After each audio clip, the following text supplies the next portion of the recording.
This is everything we know so far about the P. Diddy case and the allegations against him explained in less than 7 minutes. So it turns out that the red flags revolving Sean Combs, also known as P. Diddy Puff Daddy Puffy, have been prevalent since the start of his career. So it's shocking that he was able to get away with everything for so long. So Puffy actually started working in the music industry at a very young age and had his own record label, Bad Boy Records, by the age of 24. Diddy's label, Bad Boy Records, and a West Coast label called Death Row Records were rivals during the 90s East Coast West Coast hip-hop rivalry, and what started out as maybe just friendly competition quickly turned deadly, and multiple people that were in the middle of it ended up being murdered, including Tupac Shakur and Biggie Smalls, and both of their deaths Diddy has been rumored to be in the center of since the late 90s. During Diddy's entire career, he's been sued and arrested for multiple violent crimes and has never been held responsible. He either was acquitted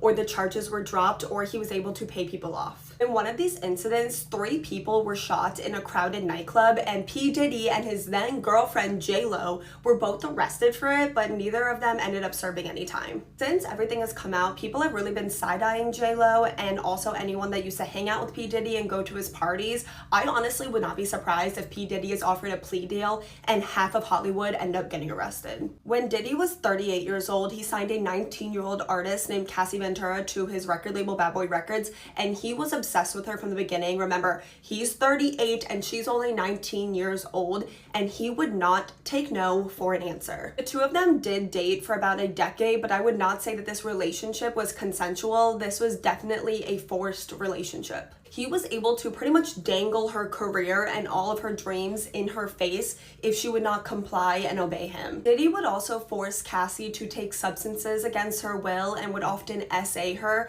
He would often also force her to take these substances and then sleep with other random men while he either watched or recorded them. These are what Diddy called freak-offs, and these would often last several days, and afterwards Cassie would need to be hooked up to IV liquids because she was so dehydrated. Just think about it. And we ended up finding out later on that Cassie was unfortunately not the only victim of these freak-offs. Cassie was also not allowed to work on her music, which was her passion, unless she participated in these freak-offs. Cassie was often also brutally beaten by P. Diddy if she would not comply, and in 2016, Diddy attacked Cassie in a hotel and then paid the hotel staff for the surveillance footage, which has now been leaked online. And in 2018, Cassie did luckily escape Diddy's abuse. And then in 2022, the state of New York passed the Adult Survivors Act, which gave victims a 1-year window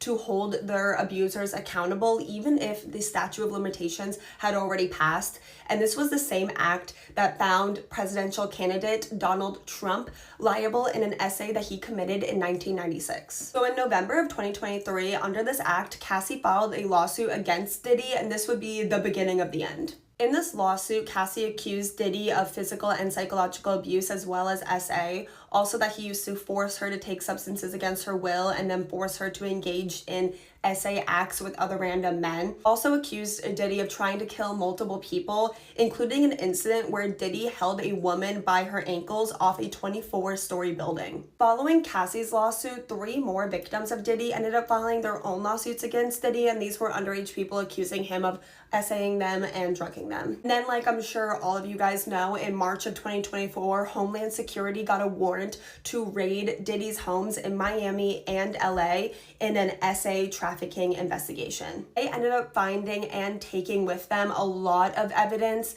This was technology, this was recordings, and also infamously, they found over 1,000 bottles of baby oil and lubricant, as well as a bunch of adult toys. Extremely recently, on September 16th, 2024, P. Diddy was arrested in New York on charges of SA trafficking, racketeering, conspiracy, plus some other charges. He has pled not guilty. He seems very confident that he will be found not guilty. So far, his bail has been denied, and the prosecution is very confident that they have plenty of evidence against him to convict him.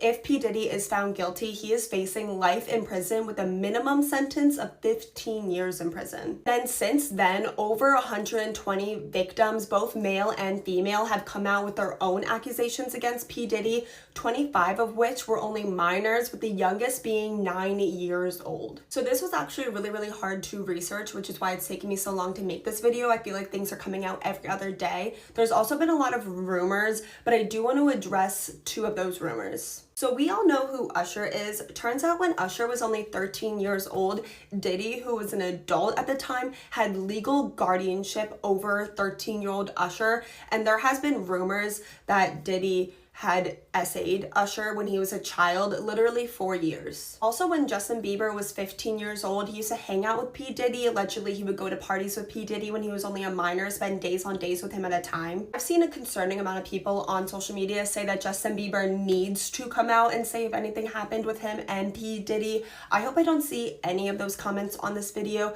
Victims never owe you a statement. Justin Bieber wants to come out and say something one day. That's completely up to him. The man has a baby on the way also, so please just leave him alone. Don't leave any of those comments here. I just wanted to address that because I've been seeing a concerning amount of people say that Justin Bieber needs to make a statement. That's all I have for right now. I'm really interested to get you guys' take on this. How deep do you think this is? Also, how many people you think are involved in this that are like A-list celebrities, household names? Also, do you think that he will be sentenced to life in prison? I know that's what we're all fingers crossed hoping for.